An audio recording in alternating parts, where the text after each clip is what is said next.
Hi again then guys, and welcome to another specific vehicle review on Gran Turismo Sport, and this particular review falls under a series which we haven't visited in a long time on the channel, Dirtmasters, the series for the rally cars of Gran Turismo. Now typically we used to run this series in a way where we would score the cars under various circumstances, but this is a more linear approach in a more overall overview kind of way. So, what's the car in question? Well, the car is a Peugeot RCZ, which comes in a number of forms on the game. You've got a Group 4, a Group 3, a Group B. It's a very versatile car, and it's a car which I personally really liked on Gran Turismo 6, but it didn't really feel like it had a huge amount of range. On Gran Turismo Sport, the Peugeot RCZ, in its facelifted form in particular, is receiving much more attention. It was kind of a fall by the wayside kind of vehicle on GT6, whereas now it's pretty much the forefront of the Peugeot dealership as far as its overall range goes. So this form, primarily the rally car, the Group B version, what does it have to offer? Because as far as the visuals go, it's certainly promising. It looks like a combination of the old school Peugeot Pikes Peak models and a modern interpretation, really, of a Group B rally car.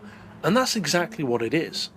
But the potential downside of it being a modern Group B car is that the specs may not be quite as good as you might expect them to be. This, after all, does look like it could really bring the fight to stuff like the Monster Sport SX4 and the Suzuki Escudo, but the simple fact is, it's no way near that level, at least in terms of on-paper numbers. It's a lot heavier than both of those cars, and it's far less powerful, about half the power, in fact. You're looking at 516 horsepower, 404 pound-feet of torque, and of course, as with all of the cars in the game, you can take it above or below that based on the tuning level of the vehicle, but that's what you get straight out of the crate. That doesn't seem that impressive, certainly compared to the way it looks. You'd probably hope it has maybe 850 horsepower or more, but you have to bear in mind, it's not a Pikes Peak car, it's a Group B car. And when you actually look at the numbers of the real-world Group B cars of the 80s, they tended to have about 450, 460 horsepower, which by today's standards doesn't sound that insane. It was more about what they could do with that power than the sheer power itself. So in a similar way, I feel that that's what they're going for with this Peugeot. It's not just got sheer huge horsepower for the sake of it, it's got a reasonable amount of power, certainly high for a rally car in comparison to, say, a WRC machine, but it's more about what it can do with that power. Now the weight is also a lot higher than you might hope. You'd probably assume maybe 800 or 900 kilos. It actually weighs 1200. That's a lot more. But again, that can be adjusted based on the tuning level. The horsepower per ton is still 430 though, even stock. Stock, of course, should be taken with a huge grain of salt in the case of a car like this, but I mean straight out of the crate. Now as far as the price, it's actually quite reasonable. 450,000 credits is way less than, say, a prototype race car or a Vision GT concept or most supercars.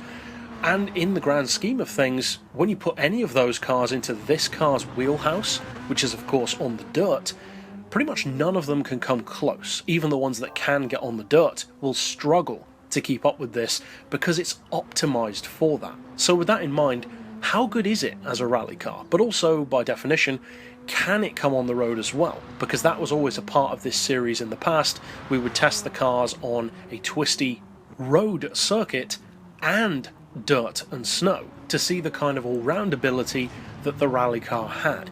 So what does this one have? Well, I must admit, it doesn't have the all-round appeal, if you will, of a WRC car. It's not as good on-road as it is off. That may sound like an obvious thing to say, but a number of rally cars on GT6, especially WRCs, were very good on the tarmac as well, because at the end of the day, the WRC does involve tarmac stages in real life.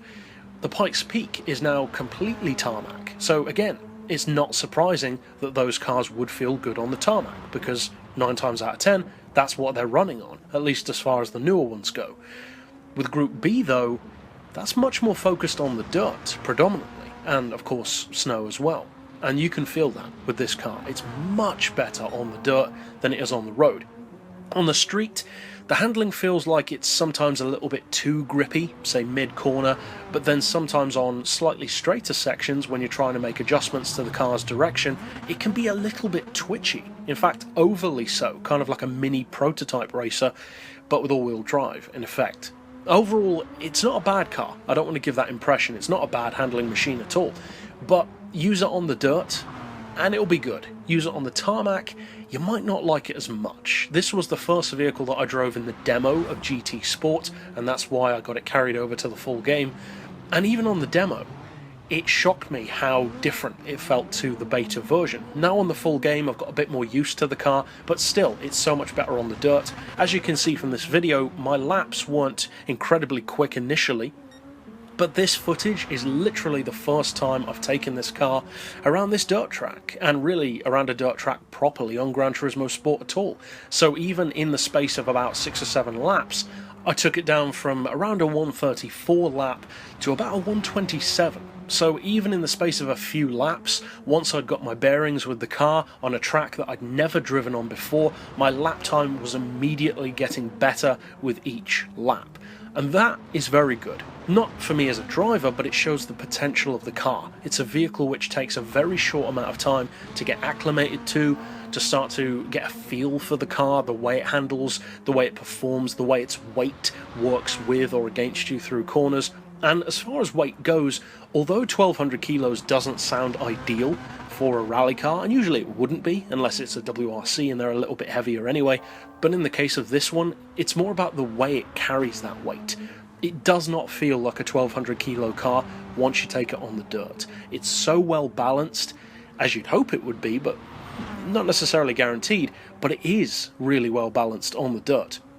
Overall, it certainly looks the part. It's a fantastic looking machine, I think. It suits being a Group B rally car, and although the numbers aren't as earth-shattering as you might initially hope, give the car a chance. It is a very capable rally car, and I have a feeling that ultimately through the game, it's going to serve me pretty well. Overall then, certainly worth checking out, and of course you can stick around on the channel for more GT sport car reviews, both that we've already done, and plenty still to come as well. But for now, as always, thanks for watching.